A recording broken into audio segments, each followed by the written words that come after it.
போக்குவரத்து கழகங்கள், மின்வாரியம் உள்ளிட்ட தமிழக அரசின் பொதுத்துறை நிறுவனங்களில் பணிபுரியும் சி மற்றும் டி பிரிவு ஊழியர்களுக்கு 20% போனஸ். தீபாவளி பண்டிகையை முன்னிட்டு முதலமைச்சர் மு க ஸ்டாலின் அறிவிப்பு.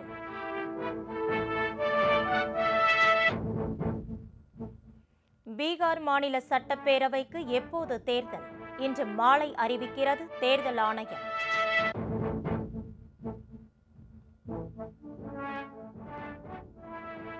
தமிழகத்தில் கனமழையால் வாழை மரங்கள் சேதம். தென்பெண்ணை ஆற்றில் வெள்ளப்பெருக்கு. வடகிழக்கு பருவமழையை எதிர்கொள்வது குறித்து அதிகாரிகளுடன் முதலமைச்சர் ஸ்டாலின் ஆலோசனை.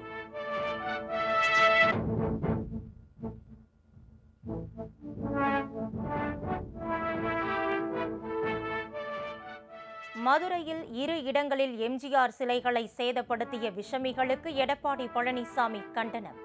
எம்ஜிஆரின் புகழை ஒருபோதும் அழிக்க முடியாது என ஆவேசம்.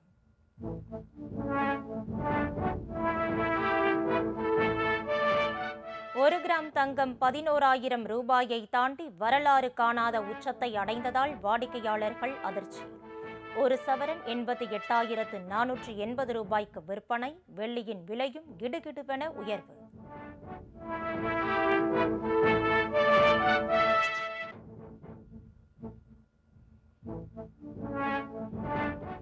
ராஜஸ்தான் மாநிலம் ஜெய்ப்பூரில் உள்ள அரசு மருத்துவமனையில் தீ விபத்தில் சிக்கி நோயாளிகள் 8 பேர் உயிரிழப்பு.